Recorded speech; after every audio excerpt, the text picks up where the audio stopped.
Well, I finally got another bike. Let's check it out. So I went to the dealer the other day to check out some Ducatis. I've always wanted a Ducati. Before I got my Brutali 800 RR, if they had the Ducati Street Fighter V2, I would have purchased that. Before they had that, I was always saying I wish they'd come out with the V2 version. The V4 is an awesome, incredible bike, so powerful, but you can't really use it on the street. You can, but you can't take it to its full potential. You can't even use this bike to its full potential. But I love red. I had to check out the V2, the V4, and also the new Diavel V4, which looked incredible. I sat on the V2, I sat on a V4. They both felt pretty good. A little bit different ergonomics compared to this. Screen was in a little bit of a different place. The Diavel I did not get a chance to sit on, but it did look incredible, and I would love one of those bikes someday. The V2 was more closely what I was looking at. But what did I get? Let's find out. I got a Honda Grom. What do you know? Well, after thinking about it, I have a nice bike that's really fast, fun to ride, incredible on the twisty roads. I can take it to a track. I have not gotten the chance to do that yet, but I am dying to. But I wanted something fun, something light, something easy to ride, something that I could drop and not worry about. So I picked up this 2019 Honda Grom, used with 925 miles. Unfortunately, or fortunately, it's in perfect condition. It hadn't been used for 2 years.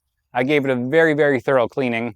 All the little nooks and crannies on the motor, took everything apart. I can't even find a scratch on it. So now I'm kind of hesitant to drop it. But I wanted a small, light bike to practice wheeling on. My last bike, MT-07, was really good at doing wheelies. Unfortunately, I was not really good at doing wheelies and I looped it. So rather than having that happen with this bike, I wanted something small and light like this Grom. So when I got it, it was completely stock with a few things that were added onto it. We have this Yoshimura exhaust, which does sound pretty good. It sounded better than I thought it would. It's quiet at idle, but when you rev it up, it does sound pretty good. Also has a fender eliminator kit. I believe that is an aftermarket taillight. I'm not 100% sure, but it is an LED taillight. I also think this seat is aftermarket as well. I'm not sure the brand. Not the most comfortable, but I can deal with it. I don't ride this for long rides like I do on my Brutali, where we go out for 400 miles on an afternoon. And although that's not even that comfortable of a seat either after that amount of time on it. The Grom also has a Dynojet Power Commander 5, which is installed on it. As soon as I got it, I got a few other things to add on to it. I got the TST Industries axle sliders for the front and rear. I got some cheap Amazon levers that I honestly don't think are that bad. I had them on my MT-07. I also had a nice pair of CNC Racing levers from my Brutali. I looked at them side by side. I really can't see the difference. Maybe there is a difference in the quality aluminum they use. They both claim to use the 6061 aluminum, but they both seem really nice to me. Didn't have an issue with either of them. One costs a sixth of what the other does. Most importantly for this, I wanted to talk about is the sprockets I got for it and a new chain. I did get an RK gold chain, and I ordered a 14-tooth front sprocket and a 37-tooth rear sprocket, which is going down 1 tooth in the front, up 3 in the back. Originally, I was just going to try and see how the 14-tooth felt in the front. I was actually able to use the stock chain and get the 37 on and fit the same stock chain, moving the axle all the way up.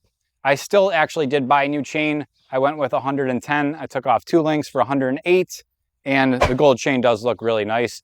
It was in need of a new chain. The old chain was a little bit rusty, hadn't been used in a long time. I did give it a really good cleaning, but there's nothing wrong with a new chain. One of the most interesting things I did find is that when I rode the bike home from when I picked it up, the top speed I hit was 58, and I was curious with the gearing. Obviously, when you gear something down, you're going to increase your acceleration and lose top end speed.